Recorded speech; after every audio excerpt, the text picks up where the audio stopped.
Hi everyone, welcome back to our rack 4 channel. आज हम बात करने वाले हैं एग्जीक्यूटिव और डायरेक्टर रिक्रूटमेंट 2026 की bye institute of company secretaries of India. हम देखेंगे इस वीडियो में इस एग्जाम के लिए कितनी पोजीशंस निकली है, प्रिपरेशन कैसे करनी है, डॉक्यूमेंट प्रोसेस क्या-क्या है और बाकी जो भी आपके लिए बेनिफिशियल है प्रिपरेशन के रिगार्डिंग वो जानने की कोशिश करेंगे इस वीडियो में। तो वीडियो के अंत तक बनी रहिए ताकि आपको इस एग्जाम के रिलेटेड सारे डाउट्स क्लियर हो जाए। तो चलिए वीडियो को शुरू करते हैं विदाउट वेस्टिंग आवर टाइम। अगर हम बात करेंगे टोटल नंबर ऑफ वैकेंसीज के बारे में, टोटल वैकेंसीज है इसमें 18।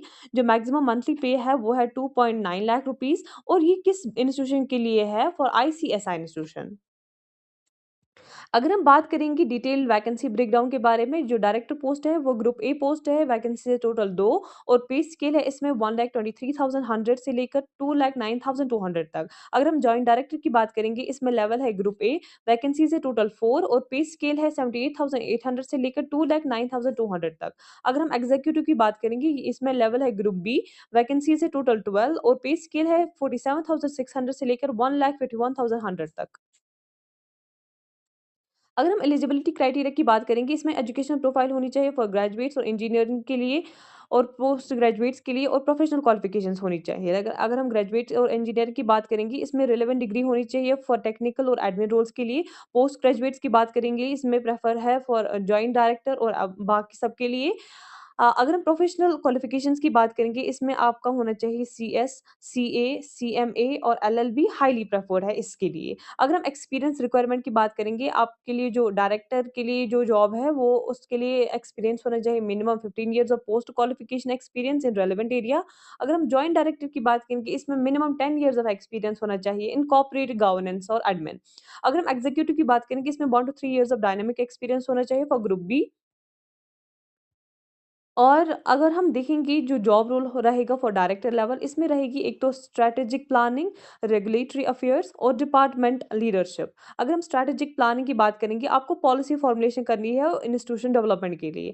अगर हम रेगुलेटरी अफेयर्स की बात करने की, इसमें आपको इंटरफेसिंग होगी विद एमसी, एससीबीआई और बाकी बॉडीज के साथ। अगर हम डिपार्टमेंट लीडरशिप की बात करेंगे, आपको देखना है स्पेशलाइज्ड सेल्स और जो प्रोफेशनल ग्रोथ है वो आपको जज करनी है उससे। अगर हम जॉब रोल देखेंगे फॉर एग्जीक्यूटिव लेवल, इसमें रहेगा आपका कंप्लायंस और एडमिन सपोर्ट और रहेगा टेक एडमिन।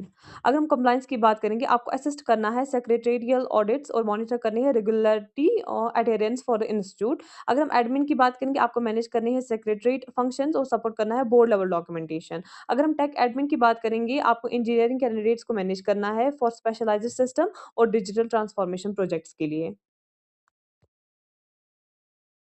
अगर हम बात करेंगे जो प्रिपरेशन गाइड है फॉर द रिटन एग्जामिनेशन, आपको जो कॉर्पोरेट लॉ और गवर्नेंस के हिसाब से आपका जो अच्छा खासा उसमें होना चाहिए फोकस, करंट अफेयर्स पे फोकस होना चाहिए, आपका एनालिटिकल एबिलिटी पे फोकस रहना चाहिए और डिस्क्रिप्टिव स्किल्स पे फोकस रहना चाहिए। अगर हम कॉर्पोरेट लॉ और गवर्नेंस की बात करेंगे, आपको पता होना चाहिए अबाउट द कंपनीज एक्ट 2013 और रिसेंट एससीबीआई अमेंडमेंट्स के बारे में, क्योंकि मैक्सिमम पोर्शन कवर करता है। 60% जो टेक्निकल क्वेश्चंस है वो इसी पोर्शन से आते हैं, दैट्स कॉर्पोरेट लॉ और गवर्नेंस के। अगर हम करंट अफेयर्स की बात करेंगे, आपको फोकस रहना चाहिए on economical policies, budget highlights और global corporate trends of the last 12 months. अगर हम एनालिटिकल एबिलिटी की बात करेंगे, आपको क्वांटिटेटिव एप्टीट्यूड होना चाहिए और लॉजिकल रीजनिंग पे आपको फोकस रहना चाहिए फॉर एग्जीक्यूटिव लेवल पोस्ट्स। अगर हम डिस्क्रिप्टिव स्किल्स की बात करेंगे फॉर डायरेक्टर रोल्स, आपको प्रैक्टिस करनी है ड्राफ्टिंग पॉलिसी पेपर्स और फॉर्मल एडमिनिस्ट्रेटिव रिपोर्ट्स वगैरह। अगर हम इंटरव्यू की बात करेंगे, इसमें आपको जो फ़ोकस रहेगा आपका वो रहेगा on the leadership EQ, vision, alignment और प्रॉब्लम सॉल्विंग पे।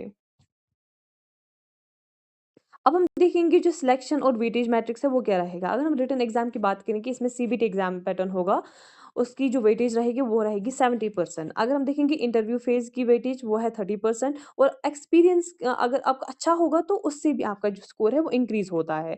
और जो शॉर्ट लिस्टिंग कैंडिडेट्स हैं वो किस बात पे डिपेंड करेंगे कि आपका जो रिटन एग्ज़ामिनेशन है वो कैसा गया है, उसी मेरिट पे वो डिपेंड करेंगे। अगर हम इम्पोर्टेंट डेट्स की बात करेंगे, जो मार्च 2026 है, उसमें नोटिफ़िकेशन पब्लिश हुई थी। जो लास्ट डेट टू अप्लाई है, वो 12 अप्रैल 2026। अगर हम रिटन एग्ज़ामिनेशन की बात करेंगे, वो है मई 2026 और जो इंटरव्यू और फाइनल मेरिट लिस्ट निकलेगा, वो निकलेगा इन जुलाई 2026। Thank you so much.